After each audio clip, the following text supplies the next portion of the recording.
Hi, Scorpio, Sun, Moon, Ascendant, or Venus. This is Dane, and I'm going to be doing your love and relationship reading for you. Now, I ask if this reading resonates with you, don't forget to give it a thumbs up, and also to subscribe to my channel.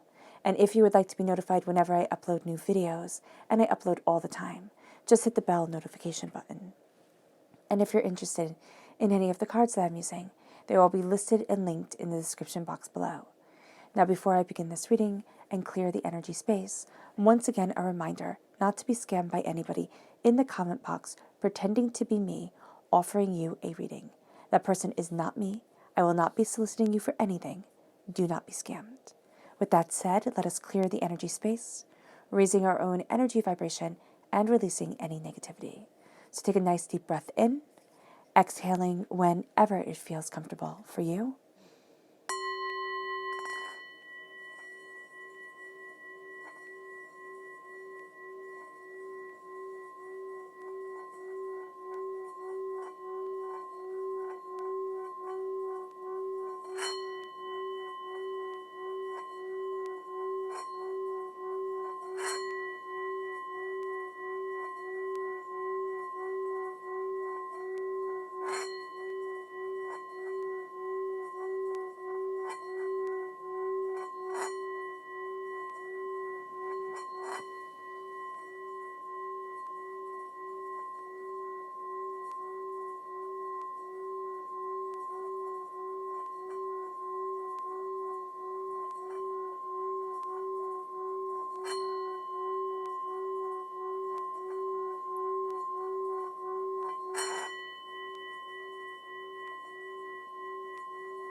Releasing all negativity from the body like storm clouds. Letting yourself feel calm, centered, and at peace as we enter into this safe and loving space.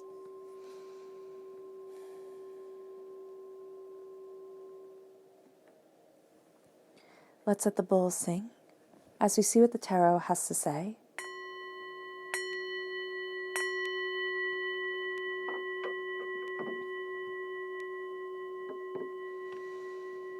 Scorpio.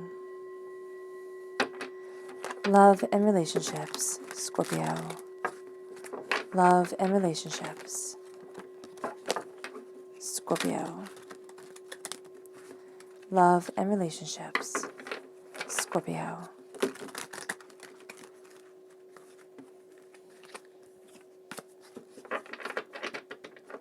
Angels and spirit guides, show me clearly. Guide this reading and show me clearly. Angels and spirit guides, angels and spirit guides, show me clearly. Guide this reading and show me clearly. Angels and spirit guides, angels and spirit guides, show me clearly. Guide this reading and show me clearly.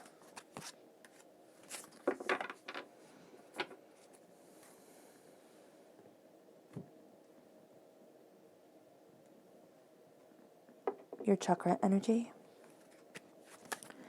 Scorpio. Love and relationships. Scorpio. Love and relationships. Scorpio. Love and relationships. Scorpio. Angels and spirit guides, show me clearly. Guide this reading and show me clearly.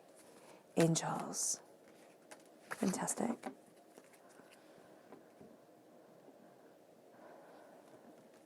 So we're starting here with soul's healing. There's a beautiful healing energy coming down around you. This is the soul star chakra, located 6 inches above your crown. Then we have inspiration, the sacral chakra. And finally, we have family, the root chakra. Beautiful. We're going to see how this correlates with the cards. We have the Hierophant, which is Taurus energy, and the Two of Swords. We have the moon, which is Pisces energy. February 19th to March 20th is the time frame. The Knight of Pentacles comes forward. This is earth sign energy. Taurus, Virgo, Capricorn. Very strong emphasis here on Taurus. You have the Death card, Scorpio, so you yourself are coming forward. It's a card that represents you in the major arcana, the essence of yourself. We have the High Priestess, absolutely beautiful, awakened and aware. We then have the Queen of Swords. This is air sign energy, Gemini, Libra, Aquarius. If you're born on the cusp with Libra, this is coming through very powerfully. And then you have the Five of Pentacles. Okay, interesting. These are, of course, your rooted cards. So let's look at what the chakra energy has to say. We're starting off with a healing. And it's a healing based around, because you're holding the light, and this is what Spirit is having me focus on. It's based on the light of inspiration, of stepping into your power, but also into yourself, because the sacral chakra is where so much negativity is held from this life and past lives. It's also where our sexual and creative energy is held.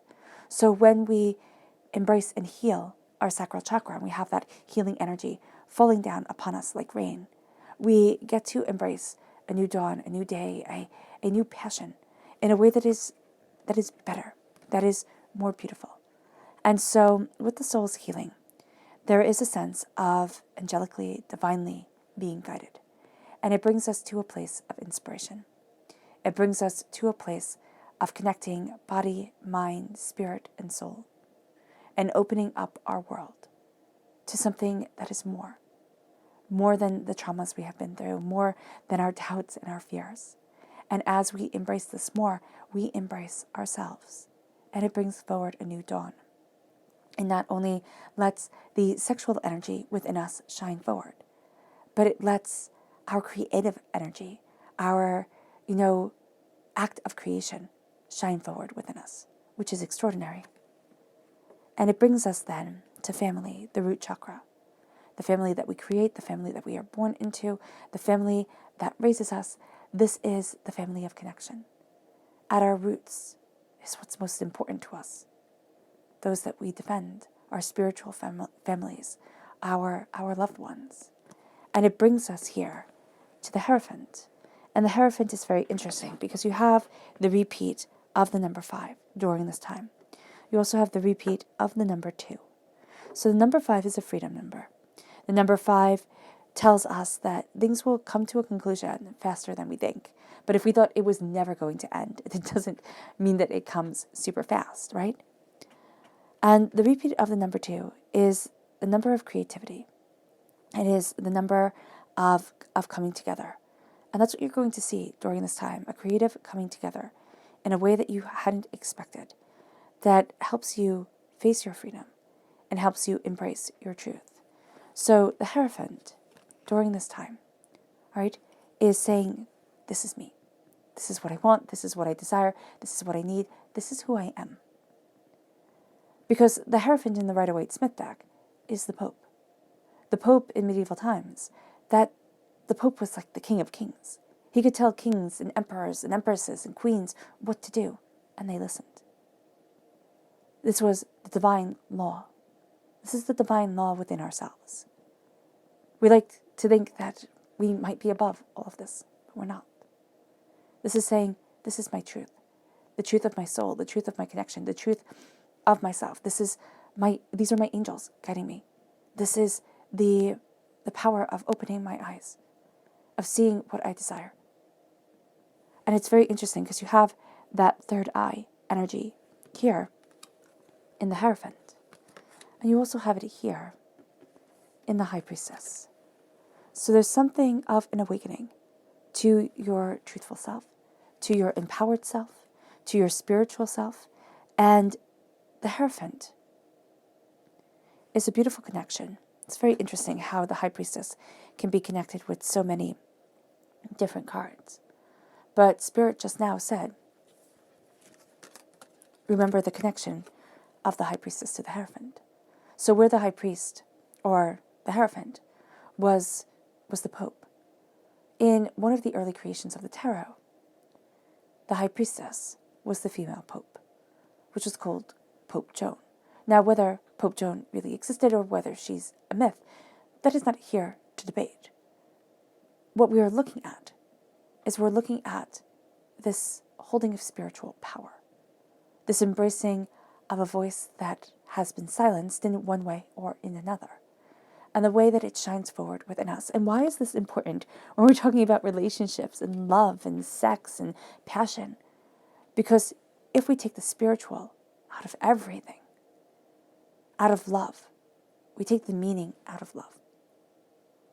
And I feel through spirit and through life that is so intrinsically important. Here, embracing the Hierophant, embracing our truth, opens up ways forward. It opens up avenues.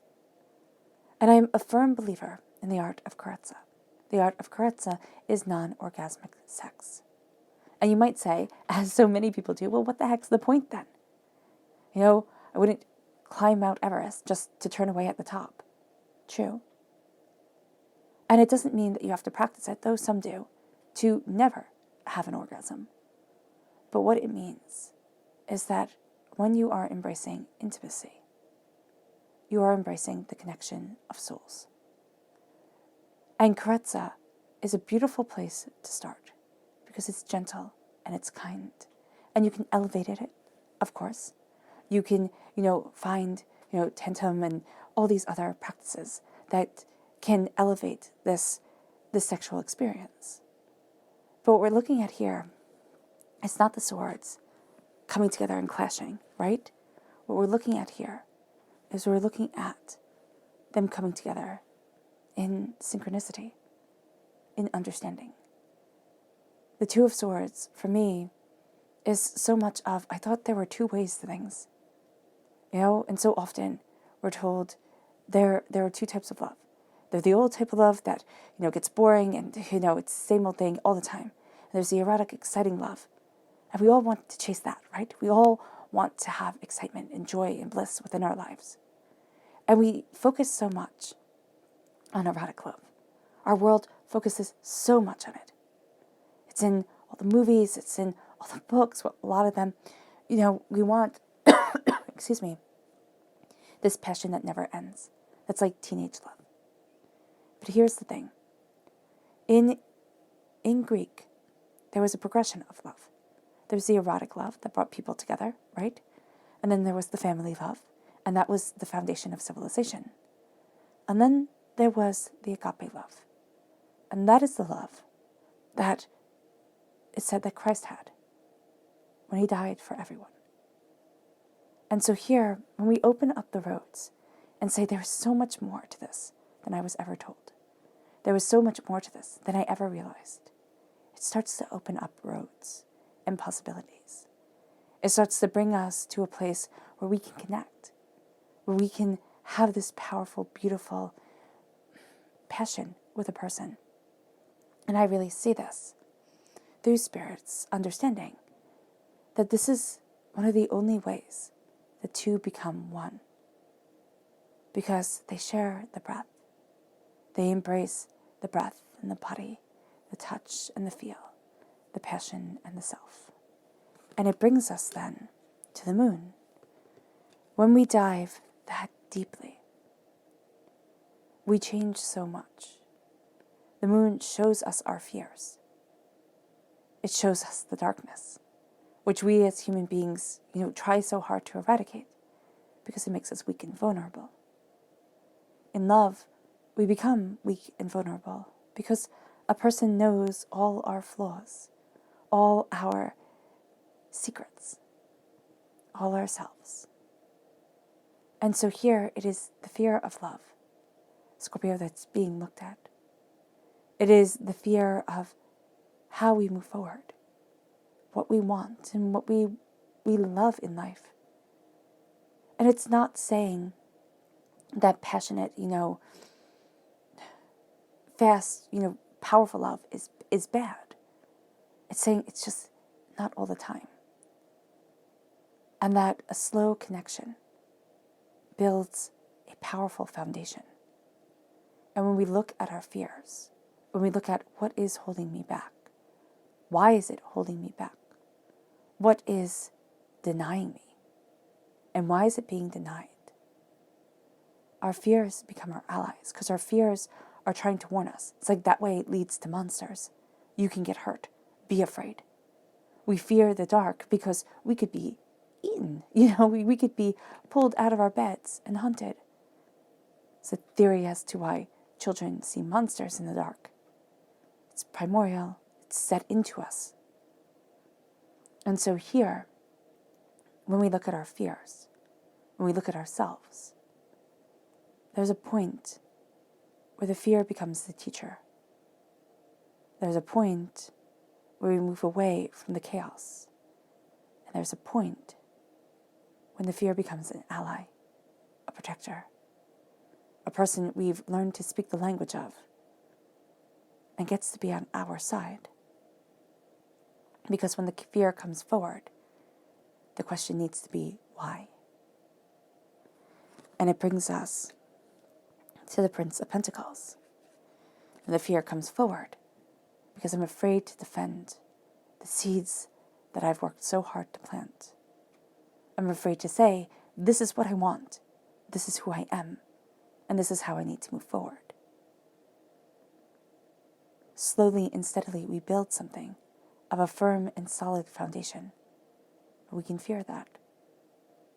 Because with love, that foundation is built individually, but also together. And that's important. There is power here to be looked at. There's a gift, a determination, a way forward that you're going to see that is opening up new doors, new ideas, that is having you look at things in a very different, but very powerful light. And it brings us, as we defend, as we see what it is that we want, it brings us to the connection of the essence of self. And the essence of self is saying, I don't need the nonsense. The essence of self is cutting it down to the bones of things. The essence of self is passion and determination and fire and brilliance and truth and everything in between. And Scorpio, that is why you're so brilliant and so intense. Because you're embracing so much more than what you think. You're embracing so much more than what you see and what you feel. There's a depth to this that at times you feel like only you know, and that could be pretty right. Because you walk worlds more easily than others. You embrace truths more complex than what can be seen. And so here, when we're embracing love, we're doing so with not being fooled by the veils, by what the world wants you to see and how the world wants you to do it. It's saying, but this is me. This is my passion, and this is my truth, and this is the essence of it. And I look at the old self, the feared self, the timid self, or the self that thought, passion had to look a certain way. The one who looks at the porn and says, oh, well, that's how it has to be, right? You just have to be perfect and, endlessly energetic. And then you look at life and say, but how does that incorporate into my existence, into my world? Where is the emotional connection? Where is the building? Where is the stability? Where is the essence? And the High Priestess has us looking beyond the veil, has us looking deeply into the truth, has us claiming a voice that was lost, hidden, written away, and saying, but this is me. And it brings us then to the Queen of Swords, the warrior queen, the cutting through doubts and fears and anguish and heartbreak, and looking at truth, however we interpret that truth, and saying, this is me, this is power, this is determination, this is where I stand, and this is why I stand here. We look at what we greatly need, at what we greatly desire, and we cut away all the excess that the world says, if you're not happy, if you have this, then there's something irreversibly wrong. Why would it be irreversibly wrong? And why do you have to have love the way the movies define it? if you have that gentle love, it builds to passion. It builds to unbelievable heights. But it doesn't have to be all-consuming, or nothing else in life matters. Here you look at your truth. You look at what you desire. You look at what you need. And you cut to that. And you say, this is where I start. I start at the heart of it all. I start at the power of it all. And I embrace it. And there's a ferocity to you that is exquisite. And it leads you to the Five of Pentacles. It leads you to looking at poverty. Poverty in love. Poverty in life. The ways that we feel as individuals we're barred from entrance. And saying, no, no more. I release this poverty. And I embrace my prosperity. I'm no longer the person on the outside looking in. I am the person who gets to walk through the doors and take their wealth. And when it comes to love, so many of us, we settle. We get scared. We think, I'll never get there, or this is as good as it gets. Here, as we raise our energy vibration, as we call forward passion and sensuality and power of self, as we embrace Karetza both as a couple, but also as the individual, embracing the body, embracing the awareness, embracing the sensual pleasure of being, we start to see the poverty of shame and of doubt, of fear, of it will never be, falling away. And we rise. And if we have partners, either our partners rise with us or they don't. But people who rise, for people who aren't risen, they find it very hard to be around. So be mindful of that. Not that you can do anything, but that it might put a strain at things at times. And it's looking at what you greatly desire, what you greatly need. And it's embracing that power. And it's saying, this is me. And if you're single and you're looking for somebody, the raising of the energy vibration makes you a beacon. It can make you a beacon for people who want to rip you down. Yes, so be mindful. But it makes you a beacon for the people who want more from this world. And what we're being told is all you get. And if you're single and perfectly happy about being single, it's walking within sensuality of self, which is exquisite. Your subconscious chakra message is universal light. You get to be that universal light. That's the soul star chakra. You get to shine. Your soul gets to shine like a star. It moves you. And for love, you shine like a star. It moves you to your subconscious tarot message, which is the Five of Cups. Now you have 3 fives, okay? This is moving towards freedom. This is changing your mind and changing your life. This is rewriting things, redefining things, and re-empowering the self. All right, Scorpio. I hope this reading has resonated with you. I wish you nothing but light, love, peace, and happiness. May harmony always be with you. I'm sending loving, healing energy to each and every one of you. I love you all, and stay safe. Let's end this reading with a meditation, a clearing away of negative energy, a raising of our positive energy. As you shine with a brightness, with a brilliance that will surprise even you. So take a nice deep breath in, exhaling whenever it feels comfortable for you.